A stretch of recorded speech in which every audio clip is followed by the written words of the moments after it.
Desde 1905 los trabajadores organizados contaban con la Federación Obrera Regional Uruguaya, la herramienta sindical unitaria más fuerte forjada hasta entonces. La FORU nació y se desarrolló fuertemente vinculada a la Federación Obrera Regional Argentina, con la cual mantenía un fuerte pacto de solidaridad.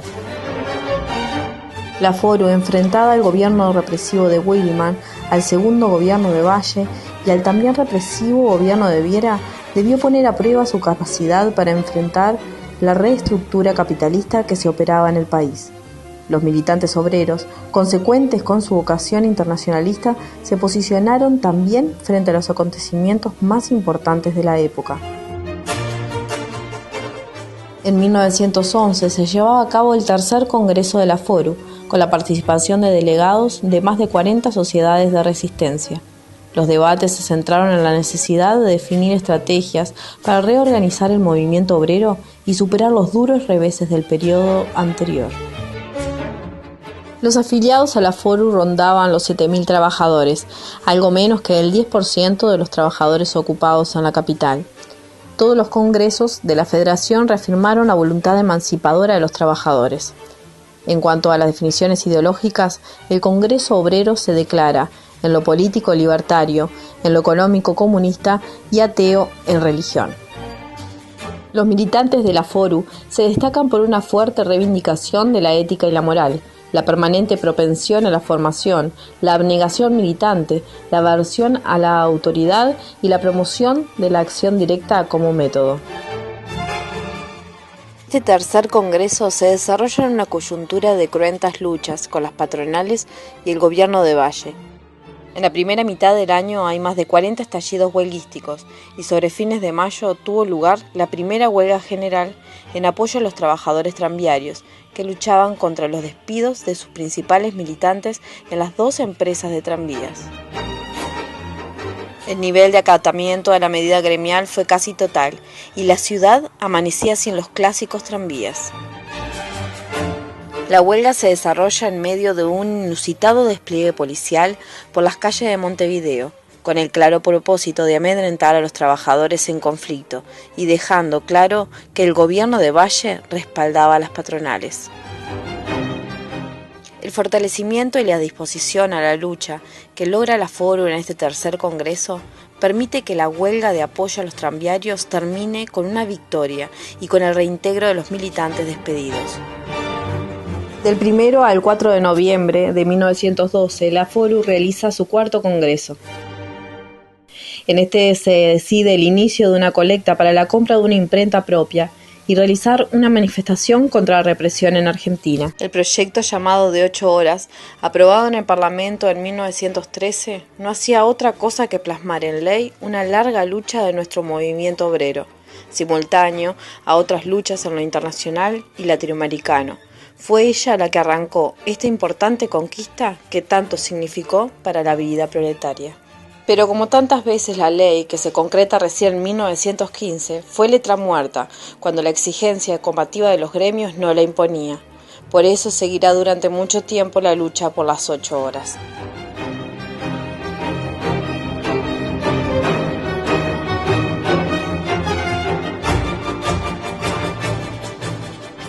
No faltaron en estos años duros enfrentamientos con las patronales y la fuerza del Estado. En 1914, los trabajadores de las canteras de Conchillas, reclamando la jornada de 8 horas y el reconocimiento del sindicato, llevaron adelante una huelga de 7 días, en la que debieron enfrentar la violencia de los carneros, la policía y el ejército. En uno de estos enfrentamientos fue asesinado el obrero José Alonso.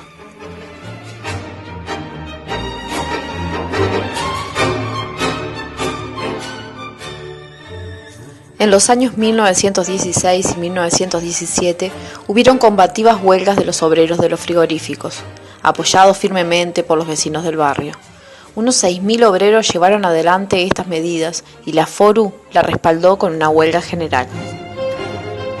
Como respuesta a estas luchas, en octubre de 1917, el cerro fue sitiado y ocupado por el ejército, para quebrar la resistencia de los obreros y la solidaridad entre los de abajo. La huelga fue levantada sin haber conseguido los reclamos, pero el espíritu de lucha de los trabajadores se mantuvo intacto. La FORU llama a un nuevo congreso en 1919, en el que participan 50 delegados representando sindicatos de Montevideo y el interior del país. El nivel de diferencia existentes y la polarización de los debates, sobre todo respecto a la Revolución Rusa, auguraban la división definitiva. Los años 20 son años de debilitamiento de la FORU y atomización del movimiento sindical. Las profundas diferencias que persistían en las distintas corrientes del anarquismo y las que éstas mantenían con comunistas y socialistas no tardaron en aflorar. En septiembre de 1923 se crea la Unión Sindical Uruguaya como consecuencia de la fractura de la FORU. En la nueva Unión Sindical convivían anarcosindicalistas, con sectores marxistas y simpatizantes del proceso ruso sin definiciones precisas en el plano ideológico. Las controversias en torno al programa y la estructura de la nueva organización tensaron las relaciones entre las corrientes dentro de la USU. Los militantes comunistas rompen con la USU en 1929 y, apoyados a los trabajadores del puerto de Montevideo, forman la Confederación General del Trabajo, primera central dirigida por los comunistas y adherida a la Internacional Sindical Roja. Los sueños de unidad sindical se desvanecen y los trabajadores del país dividen sus orgánicas en 3 bloques sindicales: la FORU, la USU y la CGT.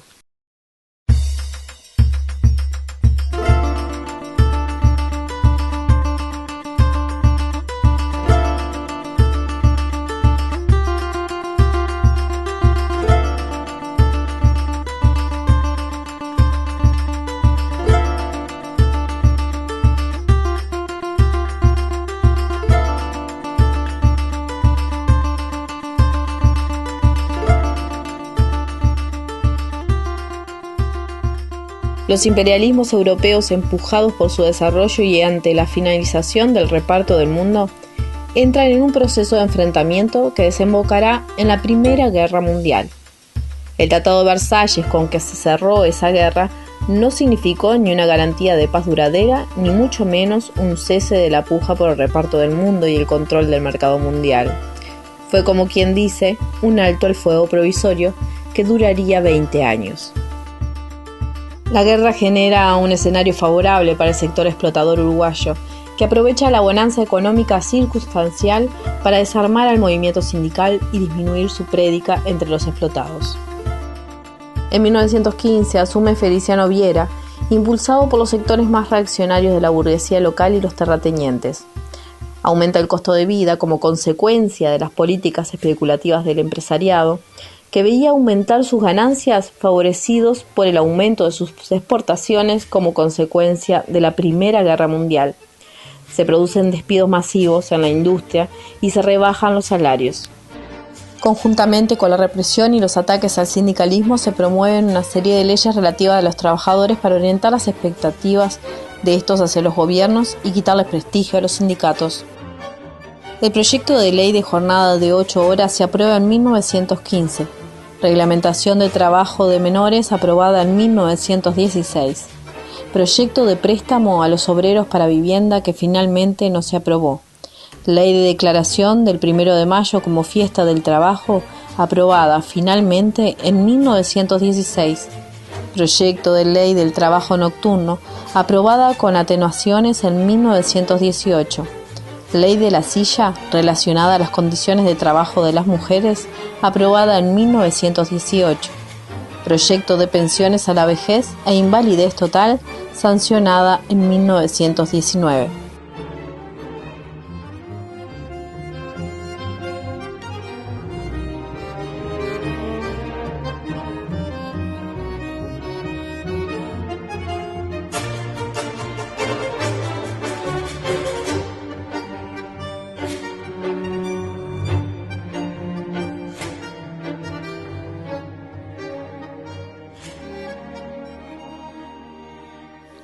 La Revolución Rusa divide aguas entre las distintas corrientes del sindicalismo uruguayo. Por un lado, algunos sectores cifraban expectativas en los avances del proceso ruso y por otro, estaban quienes alertaban acerca del exceso del estatismo y centralidad del gobierno soviético. Los debates en torno a la dictadura del proletariado, la formación del partido, el papel de la vanguardia y el rol de los sindicatos en el proceso revolucionario atravesaban sin excepción a todas las tendencias del sindicalismo uruguayo y particularmente a los anarquistas, puesto que eran el sector con mayor peso e influencia en la clase obrera. Al calor de estos debates, el movimiento obrero continúa organizándose y protagonizando luchas. Los obreros de la carne llevan adelante una huelga en 1917. Los obreros marítimos protagonizan un combativo conflicto en 1918, en el curso del cual se producen fuertes enfrentamientos con la policía. Finalmente, la coexistencia de distintas visiones dentro de la FORU se vuelve insostenible, y con todo el retiro de numerosos gremios se consuma la división en la mayor organización sindical uruguaya. La FORU tendría su congreso en octubre de 1921 para llegar a un acuerdo sobre todos los asuntos polémicos. Los gremios disidentes resuelven no concurrir al congreso y formar el Comité Pro Unidad Proletaria. A raíz de esto, el Consejo Federal de la FORU prepara un nuevo congreso para diciembre. Dicho congreso se realizó el 13 de diciembre. Nuevamente las discusiones se alargaron hasta las 4 de la mañana y cuando se realizó la denominación del nuevo Consejo Federal, muchos gremios se habían retirado y este quedó constituido solo por miembros favorables a la Revolución Rusa. Este federal no fue reconocido por el otro bloque de la FORU, quienes retiraron los útiles y sellos del local del Centro Internacional e instalaron la secretaría en el local del Sindicato del Automóvil. 2 años después, como ya vimos, se formará la USU con los gremios disidentes. Las organizaciones de trabajadores sufrieron por esta ola de divisionismo. Sus fuerzas se vieron claramente debilitadas y la burguesía aprovecha la flaqueza coyuntural de su oponente para arremeter contra sus conquistas. Toda la década del 20 encuentra a la clase obrera en actitud defensiva frente a la arremetida de las patronales y el gobierno. No obstante, las organizaciones de trabajadores continúan fogueándose el calor de las luchas callejeras. Un punto álgido de este periodo lo constituye la celebración del 1 de mayo de 1923. Al pasar la columna obrera por la avenida 18 de julio, cientos de manifestantes expresaron su indignación apedreando un bar que permanecía abierto. La acción obrera de Escarmiento motivó una furiosa represión policial con el saldo de 2 muertos, un trabajador y un policía.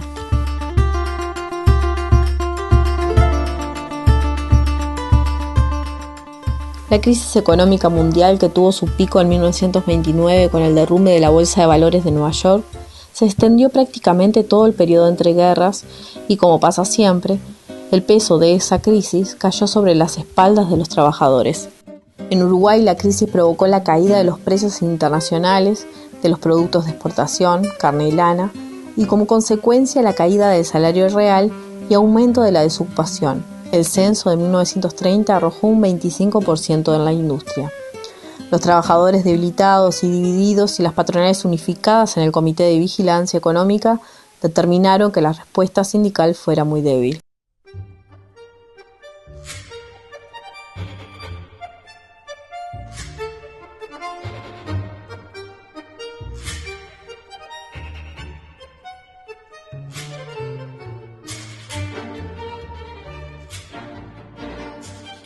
Con el telón de fondo de la crisis mundial, acá en Uruguay, las pujas entre distintas fracciones de las clases dominantes, que diferían puntualmente respecto al formato institucional, provocaron una crisis política que desembocó en el golpe de Estado de 1933 que dio el presidente Gabriel Terra, exministro de Valle Ordóñez, que había sido electo 2 años antes. Si bien este golpe no se compara con las dictaduras que vivimos en los 60 y 70, la clase obrera enfrentará esta primera dictadura del siglo XX. Salvo una huelga de 23 días de los docentes y estudiantes universitarios, los sindicatos no pudieron dar la respuesta que se proponían en defensa de las libertades públicas y los derechos de los trabajadores. En este periodo son asesinados 2 militantes de la CGTU.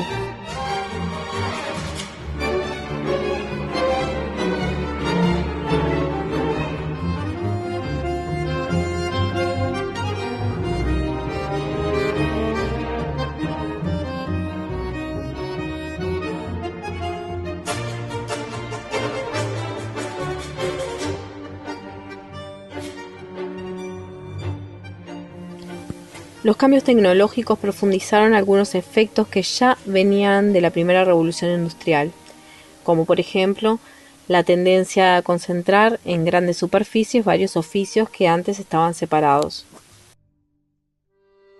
En la segunda mitad del siglo XIX, cuando se forman los sindicatos, estos adoptan la forma que venían desde la Edad Media, la organización de trabajadores por oficio. Esta forma de organización se correspondía con la estructura productiva predominante, de pequeños talleres y trabajo domiciliario. Estos cambios en la estructura productiva, que acá en Uruguay se consolidaron en la década del 30 y el 40, hizo aparecer una nueva forma de organización sindical, los sindicatos por rama. No sin conflictos, el movimiento sindical uruguayo fue adaptándose progresivamente a esta nueva forma de organización. En este periodo, el movimiento sindical estaba fragmentado en 4 centrales: la FORU, la USU, la CGTU y la ASOC, además de numerosos sindicatos autónomos. Esta dispersión llevó a que en la década del 30 hubieran 4 grandes huelgas: gráficos, transporte, frigoríficos y construcción, que terminaron en derrotas. Finalmente, los cambios institucionales en el país y la inminente Segunda Guerra Mundial agregaron desafíos a enfrentar por parte de los trabajadores organizados en el Uruguay.